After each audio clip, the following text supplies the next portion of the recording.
In today's video, we would be talking about कि आप एक कैसे परफेक्ट प्रॉफिटेबल आप अपना YouTube चैनल कैसे बना सकते हैं और कैसे आप निश चुनेंगे और उसके बाद आपको क्या क्या देखना चाहिए जिससे कि आपको पता चल पाए कि हाँ इस निश में ज्यादा प्रॉफिट है या फिर रेवेन्यूज मुझे फ्यूचर में मिल पाएंगे और उसके बेसिस पे भी आप YouTube चैनल शुरू कर सकें। तो नमस्कार दोस्तों, मैं हूं शुभम भार्गव। चलिए जल्दी से वीडियो को शुरू करते हैं।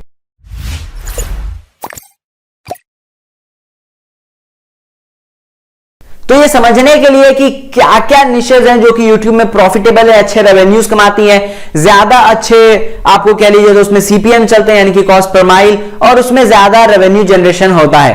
तो इसको समझने के लिए मैं आपको एक प्रॉपर सिंपल सा एग्जांपल बताता हूं, जो कि मान के चलिए कि आपका एक बिजनेस है प्रोटीन शेक मैन्युफैक्चर करना, यानी कि आप एक प्रोटीन शेक कंपनी हो, आपने प्रोटीन शेक मैन्युफैक्चर करती हो और उसके बाद उसी को आप बेचते हो। तो प्रोटीन शेक लेने वाले कौन हुए? तो जो जिमिंग करते हैं उनको प्रोटीन्स की जरूरत पड़ती है, सप्लीमेंट्स की जरूरत पड़ती है, तो वो लोग आपसे सामान खरीद सकते हैं। अब पॉइंट इज कि अगर आपको आपका सामान ज्यादा बेचना है तो आप लोगों तक अपने सामने कैसे आओगे, यानी कि आपको बोलना पड़ेगा जिम के सामने, यानी कि आप या तो जाओगे जो ऑफलाइन जिम्स है उसमें जाकर के एडवर्टीजमेंट करोगे, और अगर मान के चलो तो आप एक सिटी जा सकते हो, ज्यादा एक स्टेट घूम सकते हो। पूरा देश भर तो नहीं घूम सकते हो कि हर स्टेट में हर जिम में जाकर के हर सिटी में जाकर के बोलोगे कि मेरा प्रचार करो, तो it would be very costing. तो इसलिए क्या होता है कि मान के चलिए कि ट्रेडिशनल को छोड़ करके मॉडर्न मार्केटिंग प्रेफर किया जाता है जो कि डिजिटल मार्केटिंग। तो मान के चलिए कि YouTube पे अगर आप एड्स चलाते हैं तो आप किसके चैनल पर एड्स चलाना पसंद करेंगे? क्या एक कॉमेडी चैनल पे जिसके सारे टाइप्स के लोग आते हैं, जहां पे चैनल पे सारे लोग होते हैं, कोई पर्टिकुलरली आपको कोई स्टैट्स नहीं है कि वहां पे कितने जिम को पसंद करने वाले लोग हैं, कितने कोई अलग चीज को या अलग चीज को, और उल्टा दूसरे तरफ है आपको एक जिम का चैनल या फिर एक बॉडी बिल्डिंग चैनल जिसमें कि लोग जो फॉलो कर रहे हैं वो इसी पर्पस के साथ ऑफकोर्स फॉलो कर रहे होंगे कि उनको भी बॉडी बनानी है या उनको भी कुछ ऐसा पर्पस है और वो भी जिमिंग कर रहे होंगे। तो आप ऑफ कोर्स अपने से सोचो यार, अपने आप को क्या लगता है, एक बार कमेंट करके मुझे बताओ इन दोनों सिचुएशंस में आप क्या करोगे? आप एक कॉमेडी चैनल में करना चाहोगे एडवर्टीजमेंट या फिर एक जिमिंग के चैनल पर? तो अगर आपने लिखा है जिमिंग का चैनल तो बिल्कुल सही बोल रहे हो यार, क्योंकि आपको पता है कि उसमें 90% लोग आपके मतलब के निकलेंगे। तो अभी आपका सामान कोई खरीदे या नहीं खरीदे, लेकिन आपका एक सबकॉन्शियस माइंड में एक ब्रांडिंग होता रहेगा कि हाँ दिस प्रोटीन सप्लीमेंट और प्रोटीन शेक ये उस चैनल पर इन्होंने एडवर्टीजमेंट किया था, मैंने देखा था, तो अब मुझे कहीं और रोड पे भी चलते हुए दिखता है तो मैं उसको कनेक्ट कर पाऊंगा कि हाँ यार ये तो वही है, तो अब मैं उसको खरीद भी सकता हूं। अगर मुझे सेकंड या थर्ड चांस में जब वो दिखता है तो मैं उसको खरीद भी सकता हूं। लेकिन बहुत सारे लोग ये भी हो सकते हैं कि पहली चांस में उसको खरीद लें, क्योंकि उसको वो उस चैनल्स को फॉलो इसलिए करते हैं कि कुछ कुछ काम की चीजें उनको मिल पाए अपने जिमिंग लाइफ से रिलेटेड। तो ये है, अब आपको यहां से ये एग्जांपल से मैं ये बताना चाह रहा हूं कि जब आप एक ऐसे चैनल पर एडवर्टीजमेंट करना चाहते हैं जो कि आपके निश से रिलेटेड हो, तो पॉइंट इज कि आप उसी चैनल पे ज्यादा पे करने के लिए तैयार रहोगे, क्योंकि कॉमेडी चैनल पे आपको नहीं पता कि 10% लोग भी आपके टारगेट ऑडियंस है या नहीं है, लेकिन आपको यह पता है कि एक जिमिंग चैनल पर 90% ऑडियंस आपके कंटेंट के हैं। तो इसलिए आप एक जिमिंग चैनल पे ज्यादा खर्च करना पसंद करोगे in respect to that comedy या फिर और कोई भी चैनल हो। तो इसलिए YouTube को भी आप ज्यादा पे करोगे एक उस जिमिंग चैनल पे एडवर्टीजमेंट चलाने को। तो अब जो जिमिंग चैनल चला रहा है एक्चुअली में जो ओन कर रहा है उसको, तो उसको आपके वजह से ज्यादा CPM मिलेगा उन कॉमेडी चैनल से या रोस्टिंग चैनल से।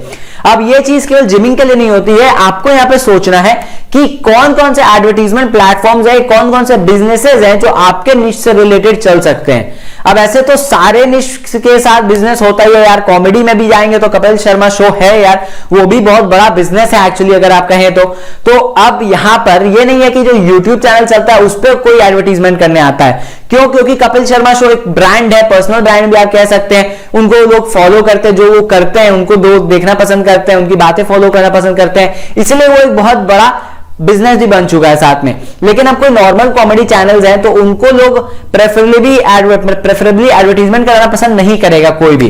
तो इसीलिए जब कोई पर्टिकुलर निश से रिलेटेड होता है जिसमें आपके बिजनेसेस डायरेक्ट आपसे ग्रो कर सके आपके थ्रू, तो वो आपको ज्यादा CPM वाले चैनल्स दिखेंगे। अब जैसे कि मैंने बता दिया आपको, एक हो गया हेल्थ से रिलेटेड जिमिंग चैनल्स हो गए, फिर उसके बाद आप कुछ भी ले सकते हैं एग्जांपल्स के लिए, जैसे कि आप ले सकते हैं कोई आपको ऑनलाइन एजुकेशन चैनल जिसमें कि अनअकैडमी हो सके ऐड चलाता हो, जिसमें कि हो सके यूडेमी ऐड चलाता हो क्योंकि वो कोई कोर्स प्रमोट कर रहा है, तो ये भी हो सकता है एक प्रॉफिटेबल निश।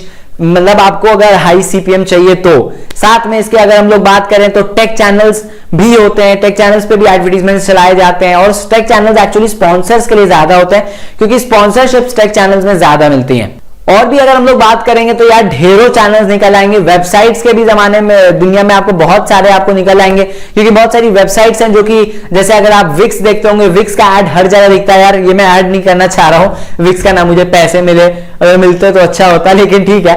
तो पॉइंट इज कि वो भी हर जगह ऐड करना चाहता है और हर जगह करता भी रहता है, तो उसका एक तरह से आप जनरल ऐड कह सकते हैं क्योंकि जो भी एक नॉर्मल वेबसाइट बनाना चाहता है वो विक्स के थ्रू बना लेगा, तो वो कभी पर्सनलाइज नहीं करता है। विक्स या फिर नेटफ्लिक्स या फिर और भी कोई अमेजॉन या फिर टी सीरीज वो कभी पर्सनलाइज नहीं करते हैं, तो वो जनरल ऐड चलाते हैं, वो सब पे चलाते हैं, कॉमेडी पे भी, रोस्टिंग पे भी, एजुकेशनल पे भी, सब पे चलाते हैं। तो उनके सीपीएम्स हमेशा लो रहते हैं क्योंकि उनको कोई चैनल फोकस नहीं करना है, उनके एड्स किसी पे भी चला दो मतलब नहीं है। लेकिन एक जिमिंग चैनल जो प्रोटीन सप्लीमेंट बेच रहा है उसको जिमिंग चैनल चाहिए।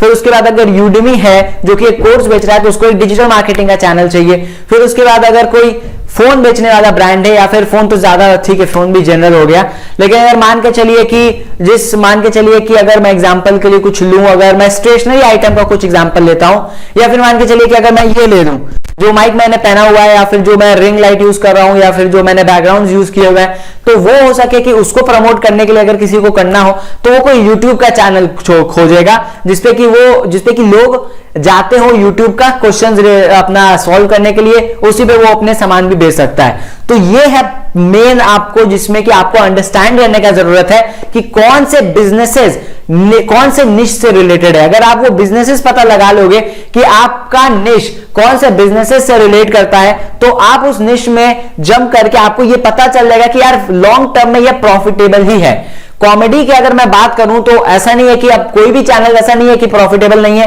अगर आप किसी चीज में एक्सपर्ट हो तो मैं उसी में आपको जाने की सलाह दूंगा। अगर आप कॉमेडी अच्छा करते हो तो कॉमेडी में जाओ, डांस अच्छा करते हो तो डांस में जाओ। कोई जबरदस्ती नहीं है कि आप एक उसी निश में जाओ, ये केवल मैं प्रॉफिटेबल के लिए बता रहा हूं। लेकिन अगर आपका पैशन है तो passion is the biggest profit in long term. अगर आप कॉमेडी अच्छा करते हो तो आप कपिल शर्मा बन सकते हो लॉन्ग टर्म में। अगर आप डांस अच्छा कर सकते हो तो आप हो सके कि बहुत बड़े कोई जज बन जाओ कोई भी रियलिटी शो के। तो अगर आपका पैशन है, अगर आपका फीलिंग्स है उस पैशन से रिलेटेड, तो आप ऑफ कोर्स वही अपना पैशन फॉलो करिए। ये थे कुछ प्रॉफिटेबल निशेस की मैं जिसमें आपको बताना चाह रहा था कि आप कौन से निशेस फॉलो कर सकते हैं, कौन से निशेस को ढूंढ सकते हैं जिसमें कि ज्यादा रेवेन्यू जनरेशन हो सके लॉन्ग टर्म में। तो बस यही था आज के वीडियो में। आशा करता हूं कि आपको अच्छी लगी होगी। अगर लगी हो तो यार लाइक और शेयर करना बिल्कुल मत भूलना, इससे मुझे बहुत ज्यादा मोटिवेशन मिलती है। और अगर कोई आपके दिमाग में और कोई ऐसा टॉपिक या फिर कंफ्यूजन हो तो आप नीचे कमेंट करके मुझे बताइए, मैं उसके ऊपर भी कोई टॉपिक जरूर बनाऊंगा, कोई वीडियो जल्द से जल्द बनाऊंगा। तो मिलते हैं और कोई ऐसी इंटरेस्टिंग सी वीडियो में, तब तक के लिए bye bye, take care and जय हिंद, वंदे मातरम।